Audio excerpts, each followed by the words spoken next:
শত বিষয়ে আমাদের মত পার্থক্য থাকতে পারে, কিন্তু আমাদের এই প্রিয় স্বদেশটাকে সেভ করার ব্যাপারে, এটাকে নিরাপদ রাখার ব্যাপারে আমাদের কোনো দ্বিমত থাকা উচিত না। গোটা পৃথিবীর যে কোনো প্রান্তে মুসলমান আক্রান্ত হলে গোটা বিশ্বের মানুষ এটাকে ফিল করবে, অনুভব করবে, কথা বলবে। অতএব এই জায়গা থেকে আমাদের প্রত্যেকটা মানুষের এখন থেকে ভারতের প্রতিটা মুসলিম নির্যাতন, প্রতিটা সংখ্যালঘু নির্যাতনের পরে আমাদের সবার শতকণ্ঠে কথা বলতে হবে। শুধু মুসলমানরা দেশে হিন্দুদের কথা বলা উচিত। আমি আবারও বলছি, যদি আমরা সতর্ক না হই তাহলে সেক্ষেত্রে এই দেশ আমাদের আর থাকবে না, এবং এদেশে আমরা যে বিগত কয়েক বছর ধরে আমরা দাসের মতো ছিলাম, সেটা যে আরো কতটা ভয়াবহ আকার ধারণ করতে পারে একমাত্র আল্লাহ তাআলা ভালো জানেন।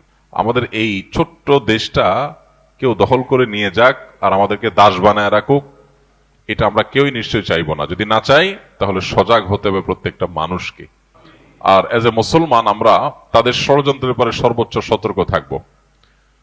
আপনারা অনেকেই নিশ্চয়ই ইতিহাস জানেন যে এইভাবেই আজকের যে হায়দ্রাবাদ ভারতের অংশ, এই হায়দ্রাবাদ একটা স্বাধীন সার্বভৌম একটি দেশ ছিল।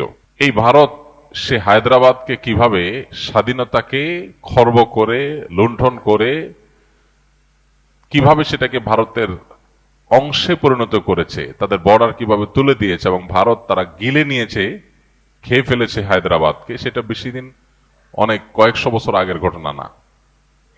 অতএব আজকের প্রেক্ষিতেও আমরা যদি সবাই ঐক্যবদ্ধ না থাকি, আমরা যদি সজাগ না থাকি, তাহলে আমাদের পরিস্থিতি বড় করুণ হবে। এইভাবে ন্যাক্কারজনক ভাবে একটা প্রতিবেশী রাষ্ট্র একটা ছোট রাষ্ট্রের বিরুদ্ধে লেগে যেতে পারে, এরকম দৃষ্টান্ত পৃথিবীর কোনো অঞ্চলে মনে হয় খুঁজে পাওয়া যাবে না। পৃথিবীর কোথাও বোধহয় এরকম দেখা যাবে না যেরকম আমরা যেটা মুখোমুখি আছি। আমাদের মুসলমান হিসাবে প্রত্যেকটা মানুষের এই ভূ রাজনৈতিক যে ষড়যন্ত্র আছে এই সম্পর্কে সচেতন থাকতে হবে। আমরা যদি মনে করি না একটা দেশ আর একটা দেশকে দখল করে নিতে পারে না, তো এটা ভুল হবে। আমাদের প্রত্যেকটা মানুষকে এই যে ভয়াবহ ষড়যন্ত্র চলছে, এই ষড়যন্ত্রের ব্যাপারে সর্বোচ্চ সতর্ক থাকতে হবে।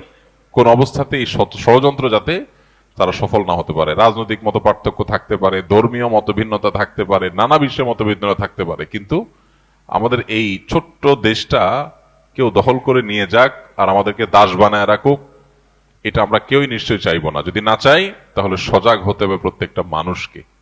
তারা এতদিন ধরে আমাদেরকে গোলামের মতো, দাসের মতো চালায়া তারা ধরেই নিয়েছে যে এরা বোধহয় সারা জীবন দাসের মতো আমাদের কথায় উঠবস করবে। এখন যখন দেখছে সব কথা উঠবস করে না, তখন তাদের মাথা খারাপ হয়ে গেছে। আমরা যদি ঐক্যবদ্ধ থাকি, ইনশাআল্লাহ বিইذনিল্লাহ, কোন অবস্থাতেই তারা তাদের সে ষড়যন্ত্রে সফলতা অর্জন করবে না।